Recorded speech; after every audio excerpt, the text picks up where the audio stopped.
Was listening to Sonia Mpele this morning on Kaya FM, Kaya 959 with Dineo Ranaka and Sol Penduga. And she was saying, she's realized that there is no man for her in South Africa.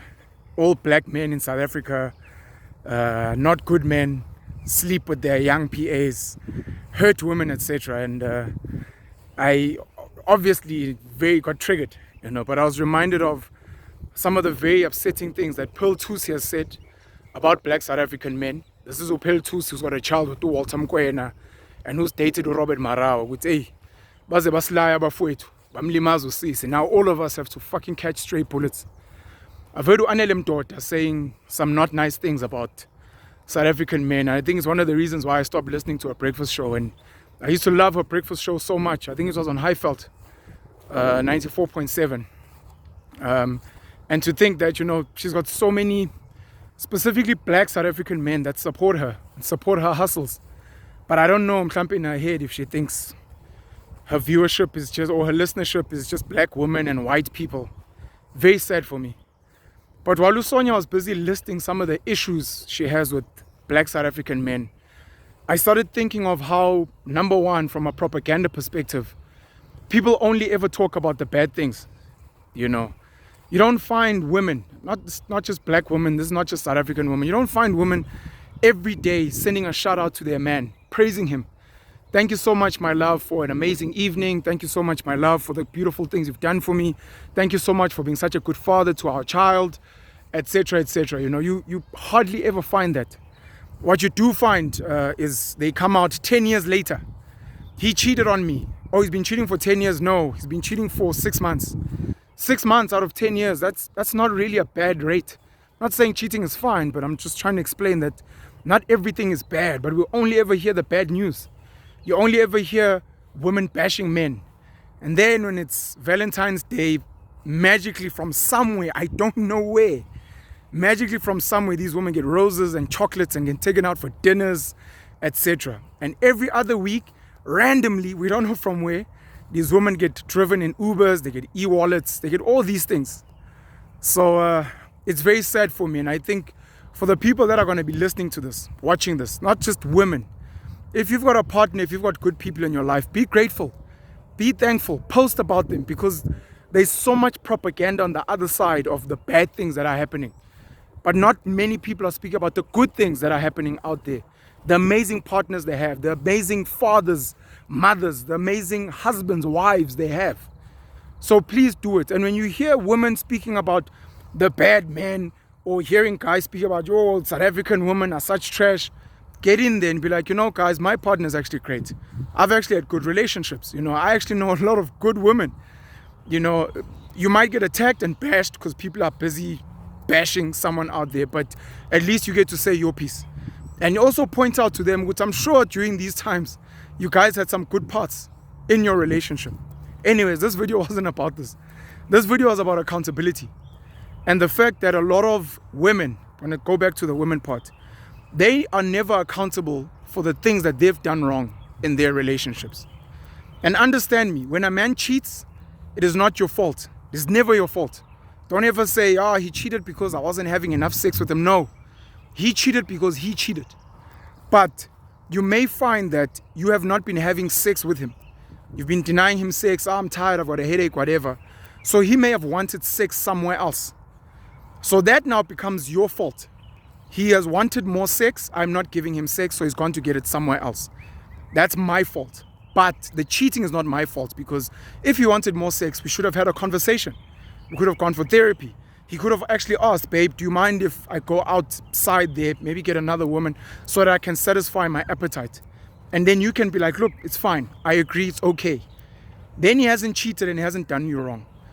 But you need to be accountable for, maybe we're not having enough sex. Maybe I'm not cooking for him, and that's the reason why he maybe wanted to go and eat out, as an example. So there needs to be some type of accountability for you in terms of the part you've played. When you're bashing someone, my partner's done these 5 things, be like, look, I've also done these 7 things as well. So I've also not been the greatest partner. I can also do better. And this now speaks to our government. You know, we constantly bash the ANC, myself included. We bash Cyril, bash Jacob, bash Thabo, bash Kgalema, bash Nelson. And we almost never take accountability for our role in what's been happening. I've voted for the ANC more than once. The last national elections I voted EFF, but I've voted for the ANC. So I'm part of the reason why these people have been in power. I know so many people that are illegally connected to electricity. And they are part of the reason why we have load shedding. People that I know, and I've pointed out to them, guys, but this is wrong. But they still do it. And that's just the people I know. That's why when I hear these stats of 65% of the people in Alex, 65% of people in Tembisa are illegally connected, I can believe it. People are not paying for electricity, Amakasi. So Eskom doesn't have money because people are not paying. We complain about corruption at political level, but most of us are corrupt. Myself, I can take this, but I know so many other people. We've paid bribes to traffic cops, to the police. You know, yes, it's an admission of guilt. Yes, it's a penalty, but you're not following the right process, and that becomes corruption. So many of us have got mothers who were school teachers who would go and steal, because it was stealing, stationery and books at the school where they teach. Some of your mothers may be nurses and they come home with medicine. They didn't buy that medicine. They stole it from the hospital, taking it from patients that need it. Some of us are government workers. Your nurses, your teachers, your police officers, your traffic cops, your government administrators at Home Affairs or some other department. And you're lazy. So when you're like, yeah, but the departments are not doing a good job, your ANC, some of it is your parents. Some of it is your brothers, your sisters, your cousins, your aunts, your uncles that are lazy and incompetent and not doing a good job. And everyone gets bunched together.